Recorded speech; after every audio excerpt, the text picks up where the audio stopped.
Hello, I'm your host, Peter Komendowski, and welcome to Surviving Bad, where we explore stories of survival, hope, and inspiration. Today we're talking about anxiety reduction, self-care, and something called Project Recovery Iowa, a disaster response that's expanded to the emotional well-being of Iowans, where depression and anxiety have reached unprecedented levels and more people than ever before need help. Joining us are mental health specialty coordinator Jason Haglund and emergency mental health specialist Karen Hyatt. Let's meet our guest, starting with Jason. Give us a little bit about why you're here today. Absolutely. Thank you so much, Peter. And it's great to be here. I'm a fifth generation farmer, and I've been in the behavioral health field my entire career. And I've had the opportunity to work in disaster response work alongside Karen for the last 2.5 years. And I never dreamed 2.5 years ago we'd be still talking about the outcomes of what's happened as a result of the compounding stressors and trauma we've all been experiencing. It's just unprecedented. Yeah, and it goes a lot further than just COVID. I mean, it's the world today, it's news, it's ag pricing. Karen, talk about what you do in the field and how this is so important. Yeah, Jason touched on a little bit of when we first started this grant. We named it COVID Recovery Iowa. You had us on the show. We talked about, the services that COVID Recovery offers, which are, free personal support, free counseling. And over the course of the last 2.5 years, a lot has happened in Iowa. We changed our name to Project Recovery Iowa to be more inclusive. Since the pandemic started, there's also been a derecho. There's been tornadoes that took out houses and parts of communities. There's been droughts. As you said, the economy around the state is unprecedented, and people are struggling, and not only because of the pandemic, but because of all of those issues of work, school, personal, how do I afford this, and how do I maintain what I have? And so our work has changed across time, and we've tried to adapt to that and bring in new programming and new ways of reaching out to people throughout the course of Project Recovery Iowa. Now, there's a natural sort of Iowa tough that goes around where, people don't really reach out much for help. But one of the things that's really changed since you've been last on the show is that we went from treating problems we saw emerging, things that we think people would need help with, now to understanding that these have become chronic, that they become parts of people's lives, lifestyles, parts of communities, that they carry this burden. And in a way, you guys are trying to help break that down so people know they can reach out for help. How critical has that been to your mission? It's very critical. When people have this change and maybe they've never asked for help before in the mental health or the behavioral health field. Maybe they didn't have a substance use problem before, and now they find that that's one of their coping skills. It does affect all aspects of life. And so what we've tried really hard to do is to maintain options for people. There's not one way to access support. There's lots of different ways, whether it's through social media connections, whether it's through attending a training. And there's just like a no wrong door approach, so that people who might not have accessed services before feel more comfortable in doing that now. Jason, and you've been out there and you've been part of a farming community, how hard is it to break through that sort of tough outer skin of that Iowan that puts the weight of these problems on their own shoulders? Yeah, I used to talk a lot about stigma, Peter, and part of it is now talking more about the perception of stigma, because we are making a lot of headway in kind of cutting through that stigma of, is it okay to talk about getting help? We're starting to see that fray a little bit. Now it's the perception of thinking that others think you might be asking for help. And so I hear a lot more about that perception of stigma than I actually do stigma these days, but it is hard, right? The ag community is very isolated by nature. I spend a lot of hours alone in my combine during harvest, Peter. So we kind of have a built up resilience in some ways that makes it a little harder to connect sometimes. But it's all those other stressors, just like we see in workplaces sometimes. There's all those other little hassles that are really wearing on people. The inability to get parts, the uncertainty of market prices. And so there's all those things combined. Those compounding stressors are really what's kind of setting people up right now. And thinking about how all of those populations need something different. When I talk with college kids, and high school kids, all the way through farmers and those who are retiring, Project Recover Iowa has done a nice job of tailoring the outreach for each one of those different populations, because everyone has a different need right now. It's impacted young people very differently than it's impacted the 50-year-old Iowa farmer. The last 2 years, the stressors look very different. And I think it's really important we acknowledge how different those stressors look, because it's a different experience. Well, let's take a short break and we'll look at some of those stressors afterwards. And we welcome you all back to join us in our conversation with Jason and Karen. See you after the break. You don't want to miss this.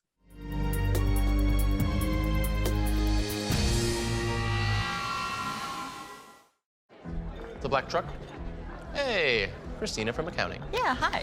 Hey, I used to date a girl named Christina. Oh, really? Yeah, and then she dumped me for my best friend. You want to see some photos of them that I took? I don't. I thought we talked about this, buddy.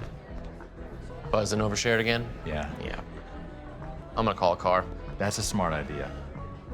So yeah, I know, that's why I did it. Hey, you're gonna get back to the top of the mountain.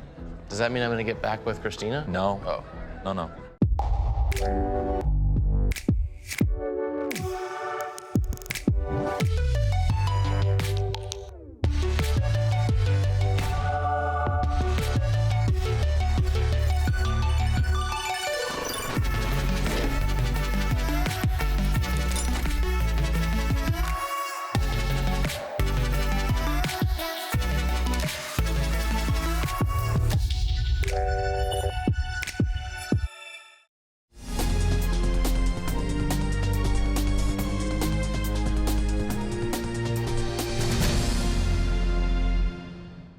Welcome back to Surviving Bad. We're here with Jason and Karen from Project Recovery Iowa, exploring the challenge of emotional well-being and mental health support after disasters, not unlike the pandemic, the mother of all disasters that Iowans have faced. Karen, talk about what's happening here. Yeah. I think it's important to note that the pandemic was really the impetus for bringing out certain things that people needed that they might not have talked about before. So, the economy was at risk before the pandemic. People were struggling in school, mental health and personal relationships, and all of that takes a toll.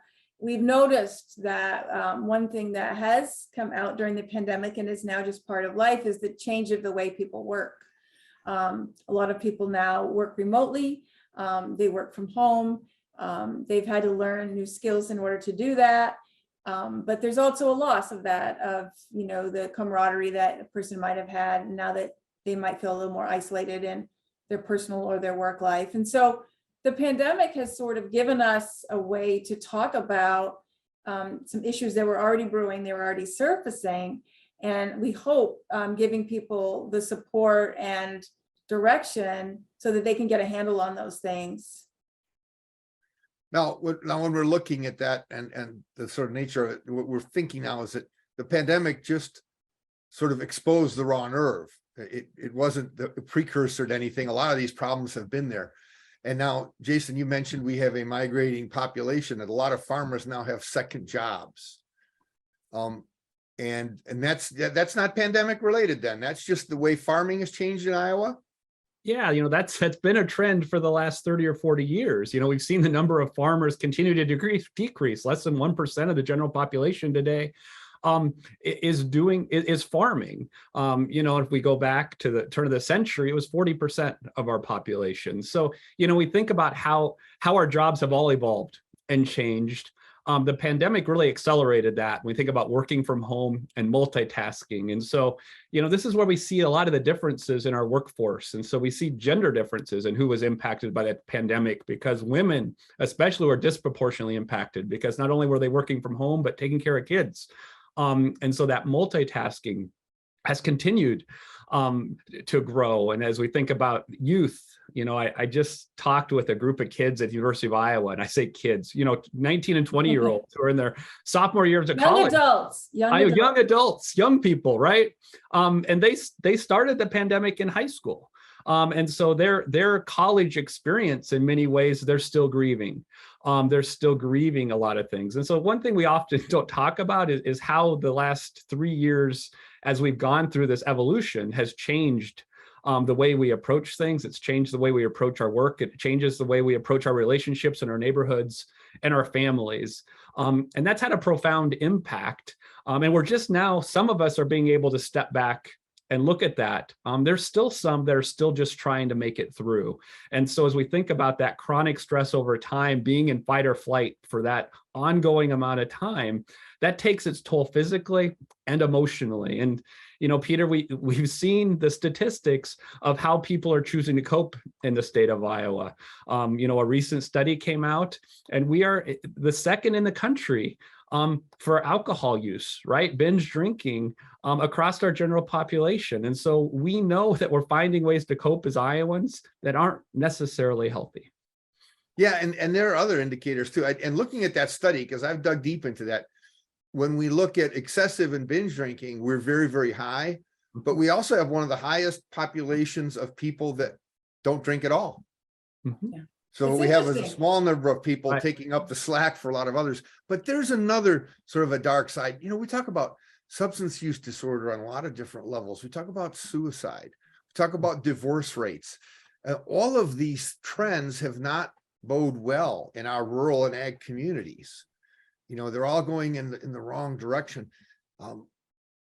Is this something, when we talk about stigma, but when I go to a small community and I start talking about these issues, it's like you might as well draw the curtains of silence around everybody. It's like, it's not like stigma, I don't want to talk about it. It's like stigma, I'm totally terrified by this and I don't know how to talk about it. Right. And I know that's part of your job, to make that transition. How do you do that? Yeah, that's a great question, Peter. And I think part of it is just making it safe to have the conversation. So oftentimes when I start the conversation, everybody just jumps on board to talk about it. Yeah, how do I say that? What do I do? Yeah. It's really that mental health literacy piece. And so oftentimes, trainings like mental health first aid or QPR, question, persuade, refer, are great ways to start the conversation and make it safe for communities to be able to talk about those difficult things, not only with their coworkers, but their neighbors, and sometimes their family members, because you're right. So oftentimes it's just hard to make the first attempt, to make that first contact and outreach, to be able to say something. When you give someone permission sometimes to make it okay to talk about it, people are able to run with it. And I think it's just fantastic when you get to see that evolution. Well, we're going to take a short break and we're going to ask you to come back and talk about some of the successes you've seen in dealing with these sort of chronic stress syndromes that spread through our communities, and the importance of working on these things, not only in the urban areas, but in rural populations. See you all after the break.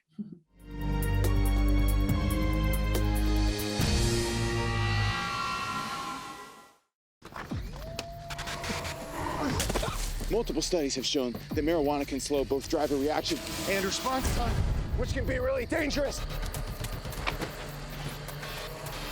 He's here. He's here. Wait. What? I can't drive. Why? I'm high. Oh.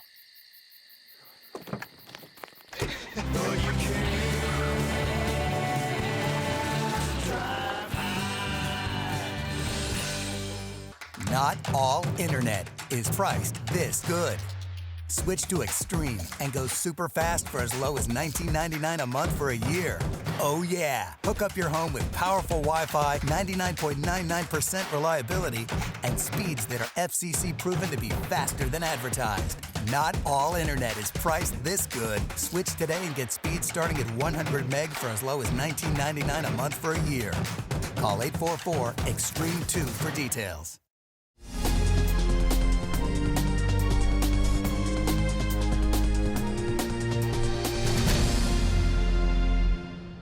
Welcome back to Surviving Bad. I'm your host, Peter Komendowski, and we're talking with Jason and Karen about Project Recovery Iowa and how issues like chronic stress and anxiety respond to the idea of self-care and resources available to people. Jason, talk about self-care a little bit. What does that mean? Yeah, it means a lot of different things to a lot of people. But at the end of the day, what we're really out talking to people about and promoting is you have to, just like when you're airplane, you've all heard the analogy, right? When this mask comes down, you've got to put your mask on before you can be there to help other people. And so much of our messaging has been about what do you do for yourself every day? How do you engage in activities that help you to recover? And so we have lots of different ways to do that. Karen, you can talk a little bit about how our hotlines really can be there as a support to someone when they need us. Yeah, we have several different things. One of it is we have a website, projectrecoveryiowa.org. And on the website, there is numerous ways to contact either personal support, or maybe it's through email or text or chat. We have every component available. There's a contact sheet on the front of the website, and there's also several hotlines. One is the Iowa Warm line. That number is 844-775-WARM. And it's a statewide line. It's 24 hours a day, and it's run by people who are trained, and they are in recovery themselves from mental health or a substance use disorder or a combination of both. And they really help people just on where are you at? What do you want to talk about today? There's no judgment there. There's no, why are you doing that? Or here's what you should be doing. It's simply, we're here, we care, we'll listen, and we'll go from wherever you want to bring it. The other line that we're using is called the Iowa Concern Line, which is 800-447-1985. And the line was actually established in 1985 by Iowa State University Outreach and Extension to help with the rural issues that were developing at that time in farming. And we've come a long way since 1985. But the Iowa Concern Line has stress counselors, again, 24/7, who are available and trained in both ag-related issues and stress counseling. We do have a Spanish line, and people can call and leave a message on that, and then somebody who speaks Spanish would call them back to address whatever it is that they want to talk about. We felt Now, the Spanish are these line services was available? Oh, Yeah. I'm sorry to interrupt, but are these services available to people confidentially? I mean, yes. is it safe so they can Confidentiality get is there? a huge component of everything that we do. So not only is it free, you can have help the day that you call or the day that you put a contact in. Someone will get back to you really either that day or the day after, and it's confidential, and we can guarantee that. And if we know that something isn't confidential, they don't work for Project Recovery Iowa anymore, because we take a person's personal story and a personal circumstance very seriously. And we want to take care of that and handle it in the best way possible. What is the utilization of some of these resources around the state? I mean, are there numbers you have of how many people are dealing with issues like this, or how widespread the problem is? It's actually in the thousands. Throughout this entire grant, we've seen tens and tens of thousands of people in a variety of different ways, which shows us that it's anyone and everyone. It might be me tomorrow, right, who needs support from something. It might be you, Peter. It could be your neighbor. It could be anybody. And what we're trying to establish is that it's not a certain segment of the population that need help. We all need help from time to time, and it's just how are we going to get it, and what's it going to look like for us? Do you have communities where you've seen like grassroots efforts come up around some of the stuff that you do? We have seen that. There's programming, like for example, in Southwest Iowa, we trained 8 teenagers down there to be trainers for other teens in psychological first aid. And it was so cool to see teenagers come from all over the state, get virtual training and tools to use. And we heard numerous times afterwards. And in fact, I just heard again last week that the stress in the schools, some people are making choices where they might want to end their life, or that they're making attempts to do that. And when students have a skill set and they have some ideas of how can I talk to this person to make it better, those are lasting influences that will carry with that person their entire life. So we're excited about that. peers training peers regardless, but teenagers listening to other teenagers really took off, and we've seen a lot of benefit from that across the state. Wow, those are some great points. We're going to take a short break, and we come back. We're going to ask Jason and Karen to share some final comments, insights, and inspirations that might be helpful to you. Stay tuned. You don't want to miss this.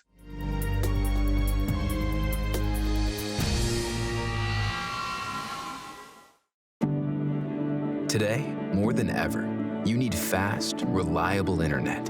At Mediacom, we want you to know you can count on us.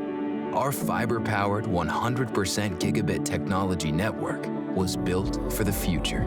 We have enormous capacity and power and 99.99% network reliability. So even though these are uncertain times, we're prepared. And you can be certain we'll keep your world connected. If I could go back and change it all,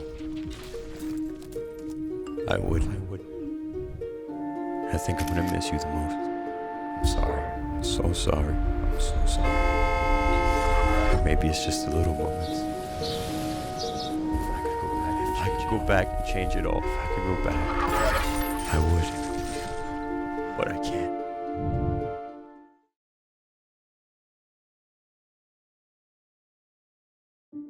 Right now, millions of people and billions of devices are connected to the internet. Homes, businesses, hospitals, schools. The security and reliability of these connections are more important than ever. That's why at Mediacom, we've built a network to protect them. A network that sees threats, fixes problems before they occur, and keeps you going with 99.99% network reliability.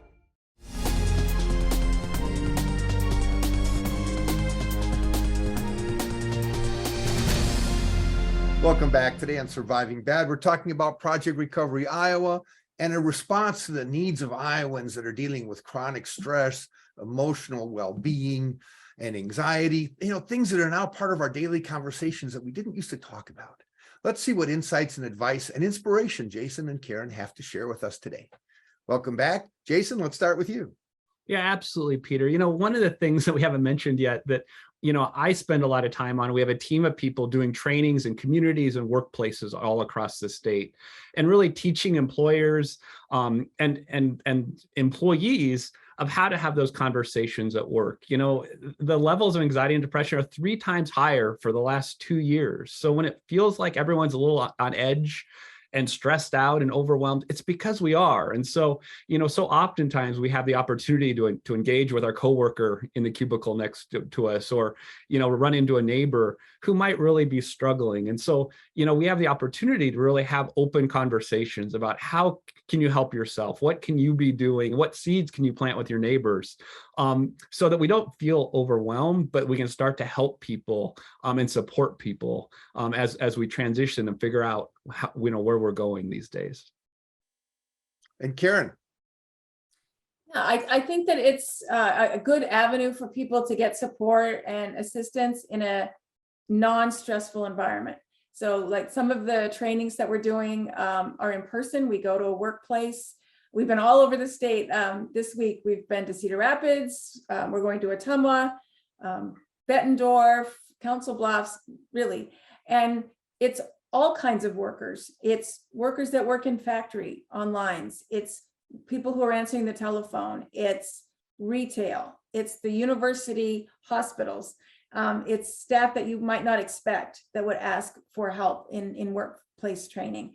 And the skills are just regular ideas, but we all don't take the time to do it for ourselves. Like people are tired of hearing the word self-care. So, okay, don't roll your eyes when we say that, right? But here's some things that we can all do to support each other. And people do talk in these trainings. We try to keep them small so that people have the forum to bring things up and then discuss it. And we did a training in Marshalltown a few weeks ago, and I heard from the director of the place that we were, and they said that conversations had continued to happen for weeks after our trainer was there, that they didn't realize that they weren't doing self-care, and that self-care is free. self-care isn't something that you have to have money to do. It isn't going to a fancy gym and getting a workout. Self-care is simple things that we have to remind ourselves to do. And so getting those conversations started in workplace is essential. And those skills will continue with people going forward, regardless of whether we're in a derecho pandemic or whatever comes next, right? Yeah, Jason, you were talking earlier, you said that less than 1% of Iowans actually are engaged in farming. But we often hear, and maybe you know the correct number, that 80% of jobs in Iowa are agricultural. So it isn't so much that there's less farming, it's just that farming business is a lot different. That's right. It's ag-related industry, Peter. And so we think about industry, we think about all of those people going to a workplace. And so, the days of everyone living on the 40 and farming 40 acres, are well behind us. And so, we think about workplace wellness. We're all engaging in a larger workforce somewhere.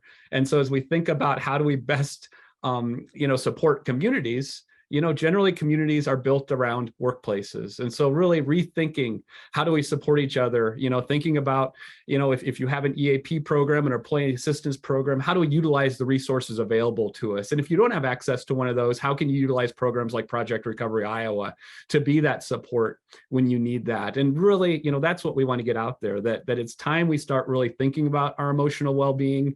And we know that our kids and youth are talking about it all the time. And so we have a big bridge to connect some of the older generations who maybe want to pull themselves up by the bootstraps with our younger generations who are much more articulate and much more willing to talk to us about their emotional well-being.